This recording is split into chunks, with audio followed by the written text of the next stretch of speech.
Olá pessoal, então para finalizar essa aula a gente vai falar um pouco sobre modificadores de resina. Esses modificadores são aditivos que são colocados na resina para trazer uma determinada característica ao produto, né? Então o primeiro tipo de modificador é o chamado acelerador, né? O próprio nome basicamente diz qual que é a função dele, né? Então o acelerador ele tem a função de acelerar, catalisar o processo de cura. Geralmente os aceleradores mais utilizados são a base de cobalto, que é o naftanato de cobalto, ou o dimetilanilina, né, que é o DMA. Muitas vezes esses aceleradores eles já são misturados na resina já no processo de fabricação, então a gente já compra a resina com esses aceleradores diluídos lá dentro. Aí eles dizem que essa resina vem pré-acelerada. Isso por questões de segurança, porque quando a gente pega um acelerador desse e mistura com um iniciador, a reação é de alta exotermia, e essa alta exotermia pode causar algum tipo de problema. Então, muitas vezes a resina já vem pré-acelerado, com o acelerador lá em sua composição química. Geralmente a quantidade que é utilizada é inferior a 0,5% em massa, né? Então são baixas quantidades, e ele já tem um efeito bem alto em termos de velocidade do processo de cura. Então, muitos sistemas já são obtidos aí com misturas pré-aceleradas, principalmente em regiões, por exemplo, aqui na região sul, que a gente tem temperaturas mais baixas, né?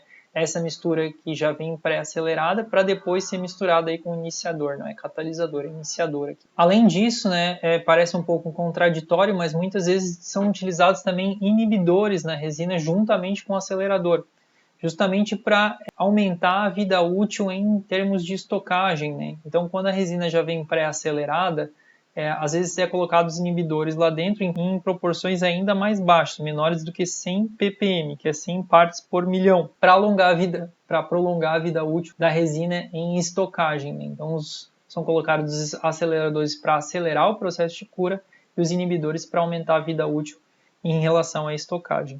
Então eu vou mostrar para vocês um gráfico que vai elucidar a influência desses aceleradores no tempo gel da resina.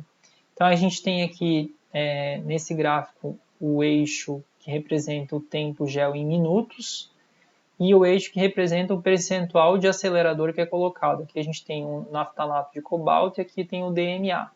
Então vamos primeiro pelo DMA, né?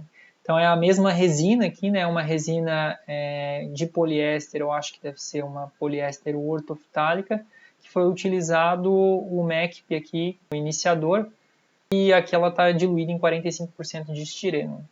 Então, quando a gente coloca, por exemplo, 1% de estireno, né, 1% de MECP, a gente tem um tempo de cura sem nenhum tipo de acelerador de 60, quase 60 minutos, aqui o tempo gel da resina, né, que ela vai demorar para passar para a segunda etapa da etapa de cura.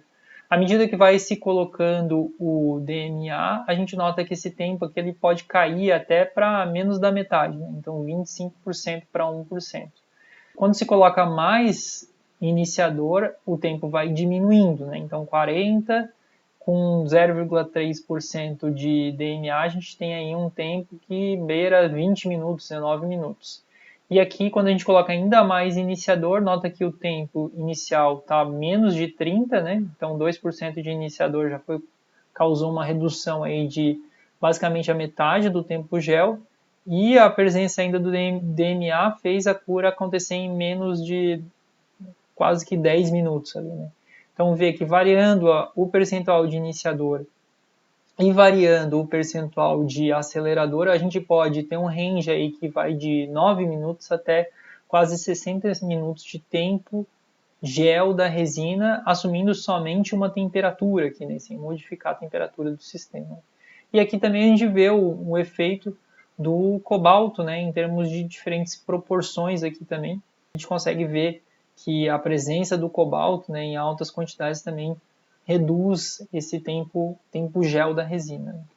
Então, como eu comentei, né, esses modificadores de resina eles são utilizados para proporcionar tanto maior facilidade de processamento como alterar algumas propriedades, né? Eles podem ser colocados no nosso sistema de forma sólida ou de forma líquida. O DMA e o naftanato de cobalto eles são comprados na forma líquida ou eles já são pré-dissolvidos na resina quando a gente compra. Então, quando a gente compra a resina, ela já vem com esse acelerador lá no meio, então a gente fala que a resina já é pré-acelerada. Os inibidores retardam o processo de cura, aumentando aí o tempo de estocagem, né? Geralmente os mais utilizados são a base de hidroquinina, ou TCB aqui, né? Existem também os agentes absorvedores ultravioleta. A ideia é que eles absorvem essa radiação ou energia ultravioleta e aumentam a vida útil do componente, né? Geralmente são utilizados em gel de acabamento, que são aquele gel que a gente vê na superfície externa de uma determinada embarcação.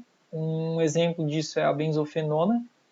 Existem também os pigmentos e corantes, né, que a função é dar cor para a resina, modificar a coloração em termos estéticos, né? Existem as cargas minerais têm bastante efeito em relação à reologia da resina, facilitar o processamento, a aplicação em superfícies inclinadas, aí, além de, em alguns casos, ser utilizados como reforços aí, para aumentar a dureza, diminuir as susceptibilidades a riscos da resina ou a contração da resina durante o processo de cura.